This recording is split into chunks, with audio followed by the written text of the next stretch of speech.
Hai semua, kenalin, nama aku Sakila Najwa Putri Nugroho, bisa dipanggil Sakila. Eh, saya dari kelas 10 IPA 6, nomor absen 26. Kali ini aku bakal membahas tentang sejarah Pramuka Indonesia. Nah, simak sampai habis ya. Oke?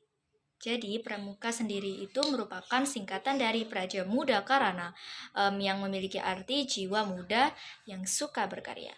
Pramuka merupakan salah satu kegiatan yang biasanya dilaksanakan di sekolah, namun kegiatan ini juga dilakukan oleh organisasi atau komunitas tertentu yang tergabung ke dalam pramuka itu sendiri. Menurut sejarah, pramuka kegiatan ini diawali dengan tujuan untuk mengembangkan keahlian atau karakter diri. Sejak awal abad ke-20, pramuka sudah ada dan sudah banyak diterapkan dalam segala kegiatan yang ada, khususnya di sekolah-sekolah. Oke, next, sejarah pramuka Indonesia sebelum kemerdekaan. Organisasi kepanduan di Indonesia itu dimulai pada tahun 1912 dengan dibentuknya cabang Netherlands ke Pathfinders Organisatie (NPO). Namun, setelah Perang Dunia I, organisasi ini kemudian berganti nama menjadi Netherlands ke Indiske Pathfinders Vereniging NIIPV. Setelah itu barulah muncul organisasi kepanduan yang diprakarsai SP Mangkunegara 7 dengan nama Javaske Pathfinder Organisatie. Kemudian ada pula organisasi kepanduan yang didirikan oleh Budi Utomo yang bernama National Pathfinders. Kehadiran kedua organisasi ini kemudian diikuti dengan pembentukan organisasi-organisasi sejenis lainnya. Bersatunya organisasi kepanduan di Indonesia mulai muncul dengan terbentuknya persaudaraan antara Pandu Indonesia pada tahun 1928.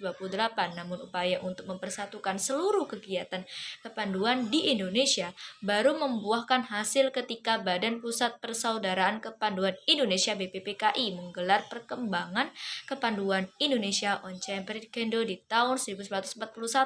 Saat tahun itu perjalanan eksistensi organisasi kepanduan di Indonesia pun mengalami masa-masa sulit.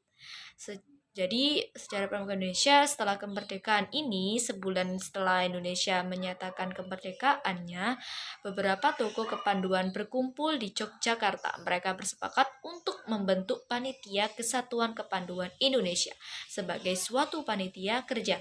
Hal ini menunjukkan pembentukan suatu wadah organisasi kepanduan di seluruh Indonesia. Kongres tersebut dilaksanakan pada tahun 27 sampai 29 Desember 1945 di Surakarta yang menghasilkan terbentuknya Panduan Rakyat Indonesia.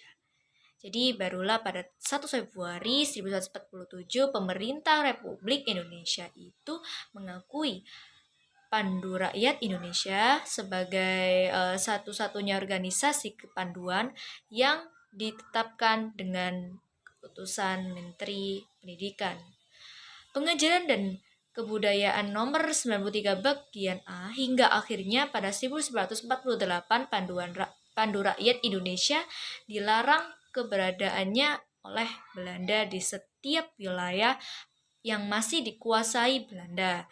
Keadaan tersebut mendorong berdirinya perkumpulan lain gitu seperti Kepanduan Putra Indonesia KPI. Jadi Panduan Putri Indonesia PPI, Kepanduan Indonesia Muda itu KIM. Beberapa waktu kemudian, tepatnya pada 6 September 1951, pemerintah mencabut keputusan nomor 93 bagian A tertanggal Februari 1947 yang mengakui bahwa Pandu Rakyat Indonesia merupakan satu-satunya wadah kepanduan di Indonesia. Setelahnya, pada 16 September 1951, wakil-wakil organisasi kepanduan mengadakan konferensi di Jakarta. Adapun hasil konferensi tersebut melahirkan suatu wadah baru yang bernama Ikatan Pandu Indonesia, yaitu IPINDO, sebagai suatu federasi. Nah, pada akhirnya IPINDO berhasil menjadi anggota kepanduan sedunia. Pada tahun 1953, pada 9 Maret 1961, Presiden Soekarno mengumpulkan tokoh-tokoh dari gerakan kepanduan Indonesia. Presiden menyampaikan bahwa organisasi kepanduan yang ada jadi harus diperbarui gitu. Aktivitas pendidikan juga harus diganti dan seluruh organisasi kepanduan yang ada di Indonesia akan dilebur menjadi satu dengan nama Pramuka. Pada 14 Agustus 1961 dilakukan Mapinas Majelis Pimpinan Nasional yang ditandai dengan penyerahan panji-panji pramuka gitu oleh Presiden Soekarno kepada tokoh-tokoh pramuka. Acara ini pun turut dihadiri oleh ribuan anggota pramuka di seluruh Indonesia.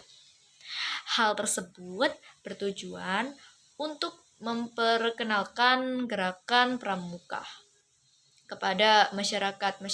Alhasil peristiwa ini dikenal sebagai hari lahirnya pramuka yang tetap diperingati sampai saat ini.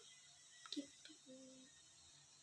Nah, jadi itu dia sih sejarah pramuka Indonesia gitu sebelum kemerdekaan sampai setelah kemerdekaan dan masih diperingati sampai saat ini. Gitu. Jadi itu saja sih yang dapat saya sampaikan. Terima kasih. Wassalamualaikum. Dadah.